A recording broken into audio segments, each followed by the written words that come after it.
Oi gente, o vídeo de hoje é um vídeo falando sobre as fases de tratamento para o TDI. A gente já postou alguns outros vídeos falando sobre o que é TDI, explicando o que é dissociação e mais ou menos como é o tratamento, mas agora a gente vai falar sobre as 3 fases de tratamento. Se você não viu os outros vídeos, tem um link para a playlist na descrição, você pode ver os outros, eu recomendo que você veja os outros antes de ver esse aqui.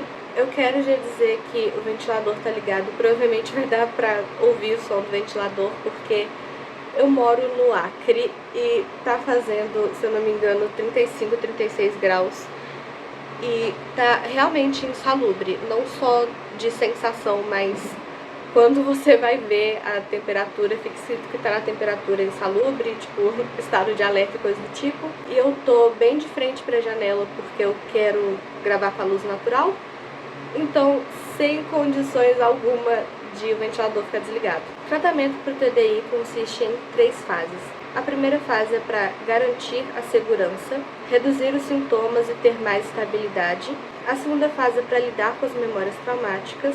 E a terceira fase é para a integração, que pode ou não envolver uma fusão final. Mas é bom lembrar que essas fases não são tipo preto no branco, não são coisas que devem acontecer dessa forma, porque elas podem ir se misturando e é normal que elas se misturem um pouco, mas que isso é um guia para que o tratamento seja o mais proveitoso possível. Então, coisas que acontecem na fase 1. Geralmente é quando a pessoa recebe o diagnóstico, o terapeuta vai explicar o que é o diagnóstico e um pouco sobre como lidar com o diagnóstico, fazer com que o paciente consiga entender como lidar e como manejar os sintomas dos transtornos, não só do TDI, mas de qualquer outro transtorno que tiver, mas aqui focado no TDI, porque o paciente precisa estar consciente do que é o transtorno e do que aquilo significa para a vida dele. Então, começa com isso. Depois o terapeuta vai fazer o possível para assegurar a segurança daquele paciente. Então, isso pode envolver, por exemplo, tentar diminuir sintomas como autolesão, tentativa de suicídio, abuso de substâncias, transtornos alimentares, porque são coisas que colocam o corpo em perigo. Então, passa para essa fase, trabalhar nesses sintomas e nesses transtornos para poder aumentar a segurança e diminuir os transtornos que podem colocar o corpo em perigo. Depois passa para poder aumentar a resistência ao estresse, então fazer com que o sistema não tenha crises tão facilmente, principalmente se tiver algum transtorno de humor que afeta bastante o humor, como por exemplo o transtorno de personalidade borderline, o transtorno depressivo, o transtorno de ansiedade, transtorno bipolar, que são coisas que podem afetar e ter muita flutuação de humor. No geral, transtornos que fazem com que a pessoa seja menos resistente ao estresse. Então começa uma parte para poder aumentar a resistência ao estresse e os estresses da vida no geral não causarem crises ou diminuir a quantidade de crises que o estresse da vida causa. Muito importante dizer que para o tratamento ter efeito, o paciente precisa estar em segurança. Então, se as partes que eu falei aqui sobre segurança não estiver acontecendo, o tratamento não vai ter um efeito esperado, digamos assim, porque a pessoa pode ter muita recaída e essas recaídas fazerem com que o tratamento meio que não dê muito certo. Então, o primeiro passo precisa ser isso, porque a parte de processar traumas, ela já pode causar recaídas, mas quando o paciente já está num nível de segurança maior, a recaída é menos ruim. E uma das coisas que envolve a segurança é, por exemplo, o paciente não estar morando com nenhum abusador. Então, se é um paciente que mora ainda com algum abusador, por exemplo, se é algum abusador na família, ou, por exemplo, um parceiro ou alguma coisa do tipo, o tratamento vai focar principalmente em garantir a segurança, pode não passar para as fases seguintes e ficar muitos anos só nessa parte de garantir a segurança, até que a segurança esteja de fato ali. Isso é muito importante porque mais de 40% dos pacientes com TDI já tentaram suicídio mais de uma vez, e quase 70% dos pacientes com TDI têm histórico de autolesão. Então é realmente muito importante garantir a segurança desse paciente, porque no geral já é um grupo de pacientes mais vulneráveis. Importante dizer que pessoas que têm histórico de abuso, porque TDI ele vem de trauma na infância, trauma repetitivo, mas nem sempre vai ser abuso. Mas em casos em que é abuso, é importante entender que pacientes que passaram por um histórico longo de abuso, eles provavelmente vão ter uma visão distorcida do mundo, principalmente se era um abuso que acontecia todos os dias ou muitos dias durante um período de tempo, o paciente pode acabar normalizando aquele abuso e não vendo aquilo com a seriedade que deveria ser vista. Então, muitas vezes o paciente acaba voltando para situações parecidas com os abusos que sofreu, porque é uma coisa que já conhece, o cérebro já sabe lidar com aquilo, mesmo que seja, por exemplo, criando novas identidades ou tendo crises, o cérebro já tem costume de lidar com aquilo. Então, para o cérebro, acaba sendo mais fácil ele voltar para um lugar onde ele já conhece do que fazer o avanço. Então, esse é outro motivo pelo qual assegurar a segurança do paciente é muito importante.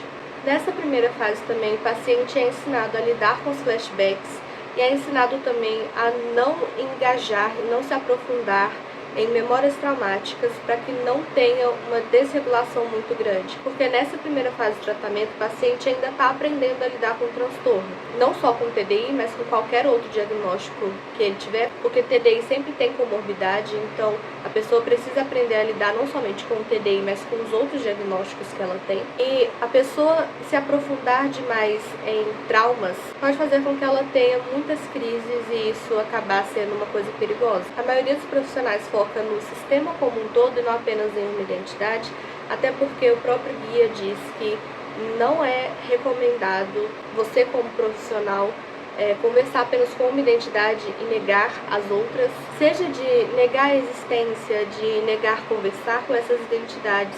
O profissional precisa ter consciência de que ele está tratando o sistema inteiro e não apenas a identidade que está mais tempo no controle do corpo. Nos primeiros momentos é assim mais interessante que o profissional tenha mais contato com as identidades que têm mais contato com o cotidiano, que estão mais tempo no front, mas isso não significa só o host, mas todas as identidades que confrontam com mais frequência. Outra coisa que é necessário falar desde o início do tratamento é ensinar sobre responsabilidade dentro do sistema.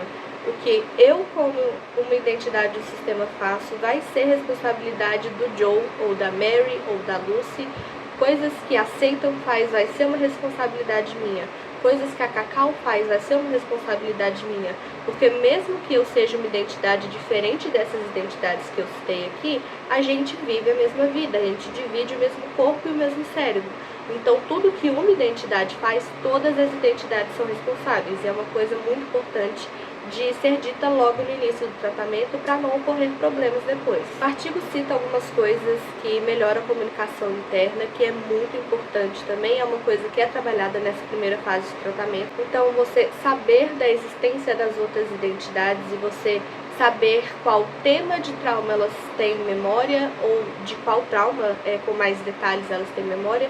Você não precisa ter a memória em si, mas ter o conhecimento de qual memória aquela identidade carrega. E aí, obviamente, aceitar que aquela identidade está ali, que você vai ter que lidar com ela, que não tem como fingir que não existe, coisa do tipo, porque isso pode ser inclusive perigoso, porque identidades que são negligenciadas podem tentar chamar a atenção de uma forma perigosa que coloque o corpo e a vida do sistema em risco, e estabelecer acordos e metas em conjunto com o sistema, com todas as identidades ou com a maioria das identidades, ou em sistemas que são muito grandes com as identidades que mais estão no front, também é uma coisa que ajuda muito na comunicação interna e, no geral, na homeostase do sistema. Outra coisa que também faz parte do tratamento é desenvolver a facilidade de ficar em consciência, porque isso diminui a amnésia, os efeitos da amnésia no cotidiano.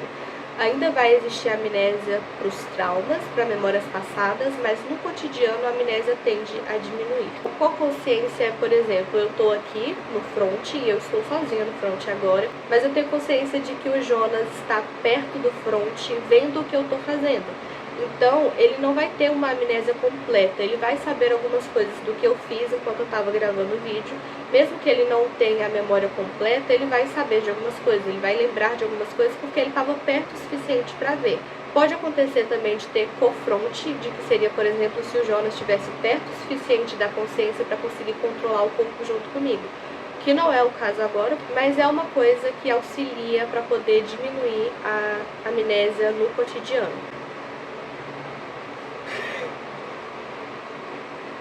Uma coisa muito importante também nessa primeira fase é entender a função de cada identidade e respeitar as funções de cada identidade. Então, por exemplo, aqui a gente coloca uma coisinha para poder indicar a função. Eu sou host, que é a identidade que passa mais tempo no controle do corpo, então eu geralmente lido com coisas do cotidiano. O Jonas, por exemplo, lida auxiliando as trocas, por isso ele quase sempre está perto da consciência para poder ajudar a gente a ter trocas mais suaves, que não sejam só trocas por gatilho negativo.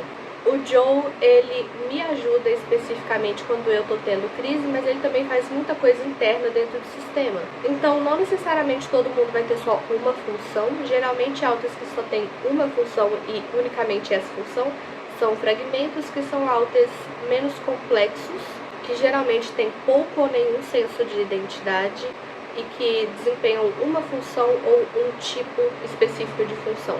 Por exemplo, algum alter que a função seja só ajudar com a higiene, e aí, por exemplo, ele pode escovar os dentes e tomar banho, que são duas coisas, mas é só para higiene, entende?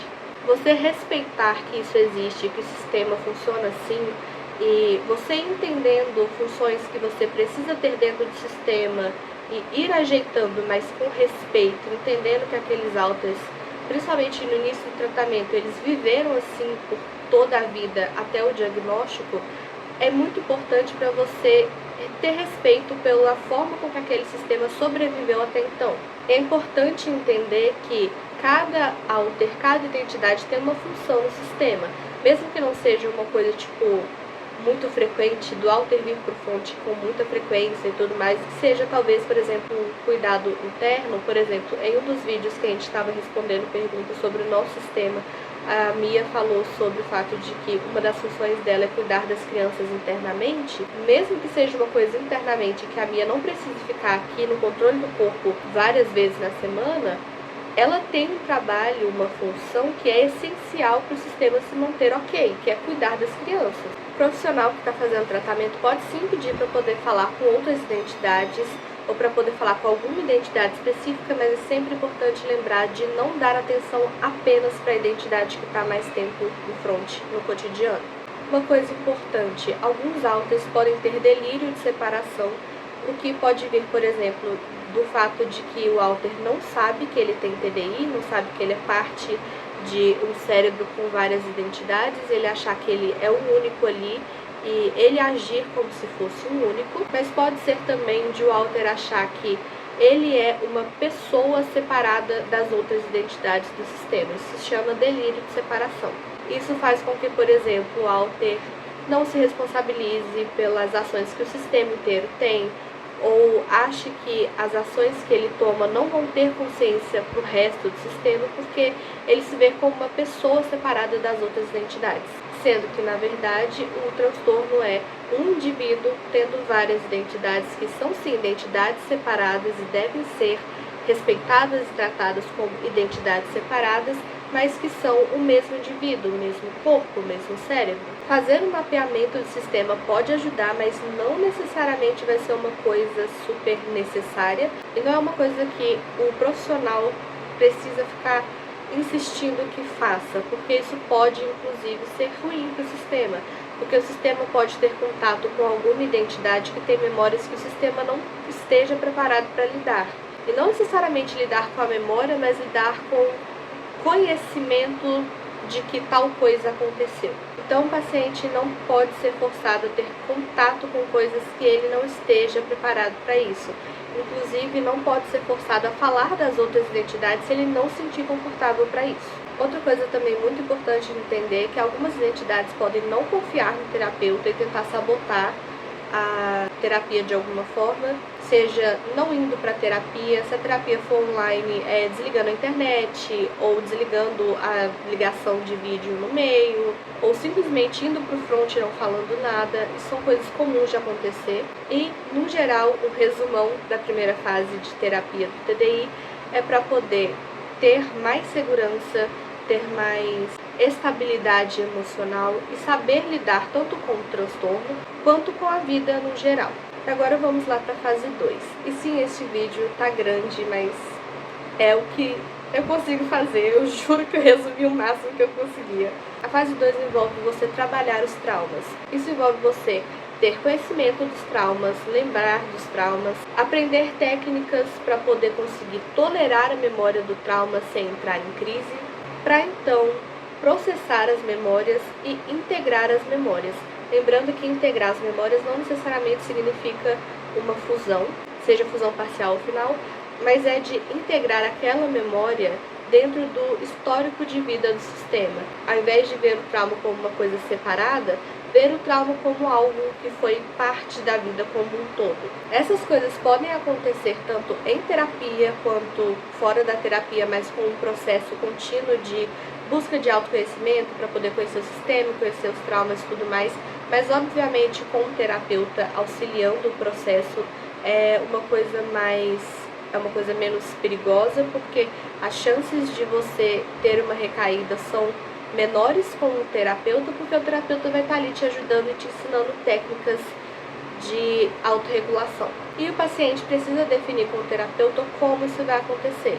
Então, por exemplo, qual memória vai ser trabalhada naquele momento, como essa memória vai ser trabalhada, com quais alters essa memória vai ser trabalhada, porque uma memória pode estar fragmentada em várias identidades, então várias identidades terem um pedacinho da memória que precisa ser integrada. E aí, por exemplo, isso pode acontecer com terapia de exposição, que é você tendo um confronto um pouco mais direto com o trauma, e essa exposição pode ser gradual, por exemplo, ou se vai ser com hipnose, se vai ser com alguma outra técnica que o terapeuta saiba fazer. Isso é uma coisa que precisa ser definida, porque é uma forma do paciente ter um pouco mais de segurança de saber o que vai acontecer. Outra coisa muito importante é definir o que o sistema vai fazer se caso acontecer uma recaída.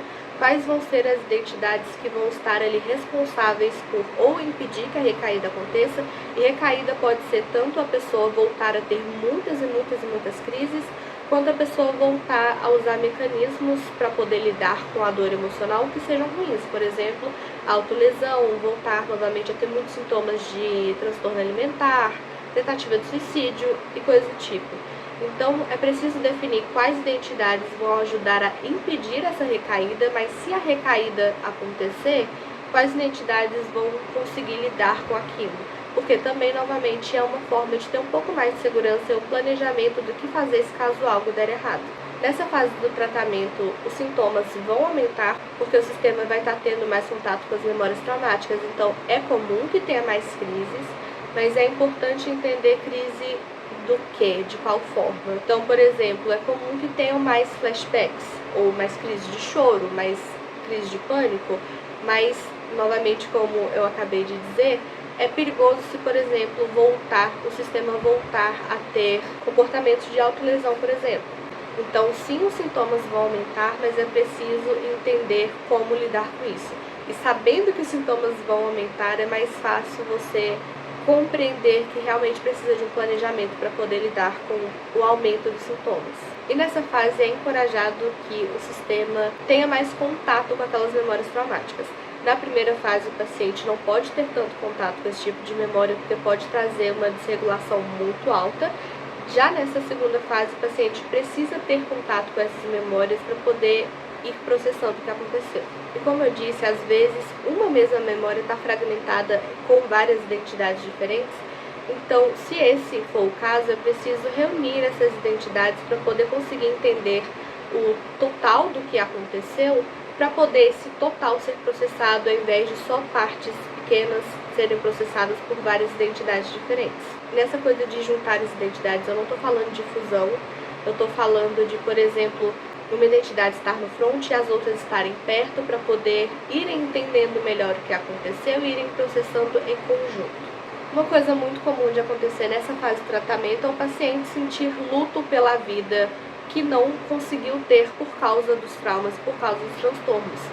Então, também é preciso trabalhar o luto nessa fase da terapia. Uma coisa muito importante para poder aumentar a integração dentro do sistema é compartilhar o que aconteceu com todos os integrantes do sistema, com o máximo de integrantes possível, para que todos tenham consciência do que aconteceu. Porque mesmo que nem todos tenham a memória do que aconteceu, eles tendo consciência do que aconteceu, seja com muitos detalhes ou poucos detalhes, ajuda também a manter a funcionalidade, porque aí aquela identidade vai entender tanto o papel dela na história do sistema, quanto a história do sistema no geral, o que também é muito importante para você ter integração, que é muito importante, essa integração para poder ver a história do sistema como uma coisa coesa e não só pedacinhos de trauma. E isso também ajuda para que o sistema entenda que aquela memória, aquela situação está no passado e que agora ela não representa um perigo físico. Não é recomendado trabalhar trauma em todas as sessões, então precisa ter alguma intercalação. Então precisa ir intercalando ou fazer algum tipo de pausa, porque ficar trabalhando trauma em todas as sessões pode fazer com que o sistema nervoso da pessoa se sinta em ameaça, porque está sempre lembrando e falando de coisas muito ruins.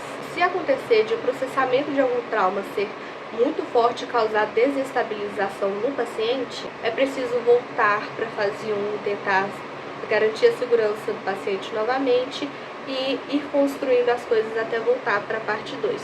Então, por isso que eu falei no início que as fases podem se misturar um pouco e é comum que se misturem. Então, pode acontecer, por exemplo, o processamento de algumas partes do trauma já na fase 1 e pode acontecer de, durante a fase 2, você precisar voltar para aquela parte de garantir a segurança. Importante também entender que se o paciente diz que alguma coisa está sendo muito pesada ou que não está conseguindo lidar com as memórias, é importante diminuir o ritmo, justamente para não sobrecarregar aquele paciente. Se o paciente passar por vários períodos de desestabilização no curto período de tempo, também precisa diminuir o ritmo e voltar para a fase 1. Esse processo de ir processando os traumas pode gerar infusões parciais, que é quando uma ou mais identidades fundem, mas ainda continua tendo várias identidades no sistema. Isso pode acontecer como consequência do tratamento ou também como hipnose por escolha do paciente. Lembrando que a fusão acontece quando o cérebro entende que a separação daquelas identidades não é mais necessária para a sobrevivência ou para a vida do sistema. As fusões acontecem majoritariamente em terapia, mas podem acontecer fora da terapia em outros contextos da vida, porque o cérebro vê que não é necessário que aquelas identidades estejam separadas. Então, por exemplo, é muito comum de fragmentos irem se fundindo ao longo da vida, em terapia ou não, porque geralmente são identidades que, como eu disse, têm apenas uma função muito específica e às vezes não precisa mais de uma identidade ter aquela função muito específica e aí junta um fragmento com outro, ou um fragmento com o alter, enfim, aí tem fusão. E agora a gente vai para a fase 3, que é a mais curtinha de falar sobre. Fase 3 é para integração, que pode ser aquela coisa de você ir integrando os acontecimentos à história de vida do sistema, pode envolver ter fusões parciais para poder diminuir a quantidade de identidades, e também pode ser para ter a fusão final. É um momento em que pode acontecer mais fusões justamente porque quando a memória está integrada e todo mundo sabe do que aconteceu, mesmo que não lembre, mas sabe do que aconteceu, pode acontecer do cérebro entender que as divisões, as barreiras de identidade, de amnésia que estão entre dois alters não são mais úteis para a sobrevivência do sistema e aí faça ter fusão. Geralmente essa integração dá de fato um maior senso de integração e de conhecimento sobre a própria vida e por isso dá um senso de muito mais segurança para os pacientes. E aí nessa fase da terapia, a terapia se torna algo para poder lidar bem mais com os problemas do cotidiano e coisas atuais do que com traumas. A última coisa que eu quero falar é sobre fusão final, de que mesmo com fusão final o paciente precisa continuar em terapia por algum tempo, que pode levar alguns anos, porque o paciente nunca antes na vida teve um senso de identidade só dentro do cérebro, então ele precisa aprender a lidar com a vida meio que do zero, aprender a lidar com várias coisas da vida que antes lidava tendo várias identidades, precisa saber lidar tendo uma só. É importante dizer que a pessoa pode ter fusão final e mesmo assim ela fragmentar de novo se algum outro trauma acontecer na vida dela que ela não consiga lidar.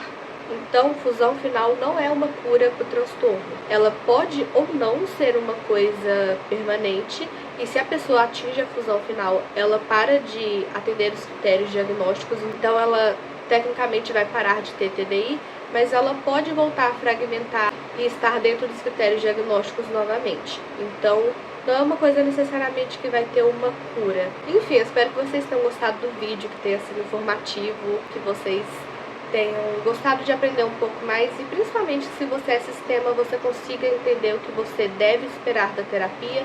E lembrando que esse vídeo aqui é a gente compartilhando os nossos estudos, essa série de vídeos é só a gente compartilhando os nossos estudos em temas que a gente gosta ou que acha pertinente compartilhar, e que isso não deve ser usado como a única fonte de estudo para você.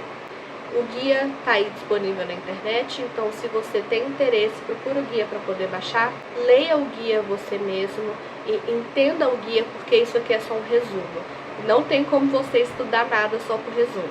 Isso aqui é bem mais para poder ou te introduzir alguns conceitos ou fazer você entender algumas coisas e principalmente para poder te instigar a ir atrás do conteúdo original. E, enfim, é isso. Eu espero que vocês tenham gostado, que tenham achado informativo e até depois.